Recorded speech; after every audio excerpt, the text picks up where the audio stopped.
I just want to give you a little bit of a preview about some of the stuff that you're going to learn. You're going to learn why authors are guaranteed to fail, even if they have a great title, if they don't do this one particular thing. You're going to discover how I'm able to go into the most competitive niches and dominate by following my simple formula for innovation. You'll find some of the most intriguing titles I've ever seen and why they work. Hidden titling mistakes no one else will ever tell you about based on human need psychology. I'm going to show you some copy and paste templates to jumpstart your title ideas. And I'm going to reveal the only proven way to ensure you have a winning title. Now, before I get into that, I think it's important to know about who you're learning from. I like to learn from people who actually walk the walk and have something to back up what they're saying. So I started out, I was a dead broke valet parker, an up and coming rock star living paycheck to paycheck from 2009 to 2012. That's when I moved out to LA to pursue my dreams. And like a lot of people fresh out of college, I was struggling financially. And so I was looking for a way to make some income online, particularly sharing some stuff that I was passionate about, like health and fitness. So I went through a lot of those different push button, make money online courses with my fitness business. And nothing was really working too well. And I discovered Kindle publishing. So I published my first Kindle book in May of 2012. I think I got about 3 sales in 2 months. So I did not start off too successful. And then I published my second Kindle book, How to Stick to a Diet.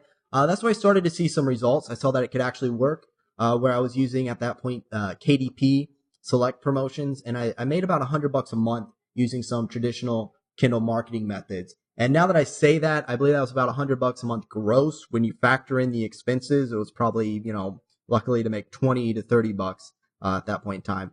But despite not really seeing much early success with Kindle, there was something about it that I was really passionate about. I wanted to stick with it. I saw it as a great way to reach new people with something, my message about health and fitness and personal development and these different things. So I wasn't going to quit because I had a big reason why. So that reason why, by the way, is not to just quit my job so I could pursue music and what I loved, but because I really wanted to help people with some of the things that I had learned over the past 10 years in health and fitness and personal development. And I had that in my heart to share with people. So I was going to keep going and make something work. I was not going to quit.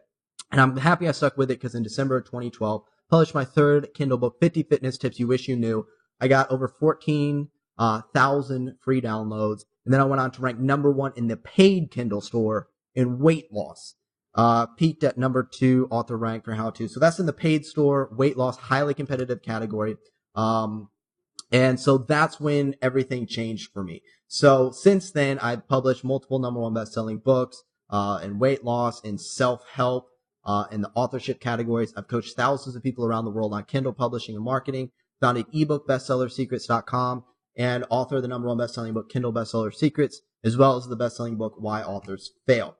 So that's me, that's my background, but that's all said just to show you that I can go from struggling author to successful by learning some important skills. And one of the most important skills is having a captivating book title.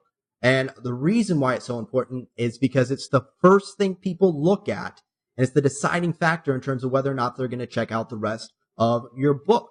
So imagine you go into a bookstore, you see hundreds of books. You're not going to stop and pull every book off the shelf, probably. What are you going to do? If you're like most people, you may skim for the title that's going to grab your attention before you check out anything else.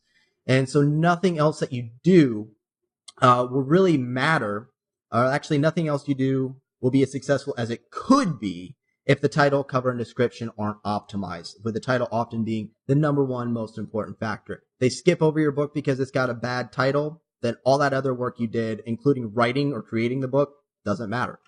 And self-published authors have a unique challenge.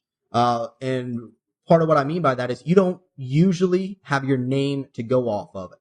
Someone like Stephen King can put out a book and people recognize the name, they'll buy the book, regardless. Or Seth Godin or whoever it is, they have their names. Self-published authors typically, unless they're very highly successful, don't have that. And so you have to do things a little bit differently than traditionally published authors. You also don't have all the resources and, marketing team behind you like you would if you were a more traditionally published author.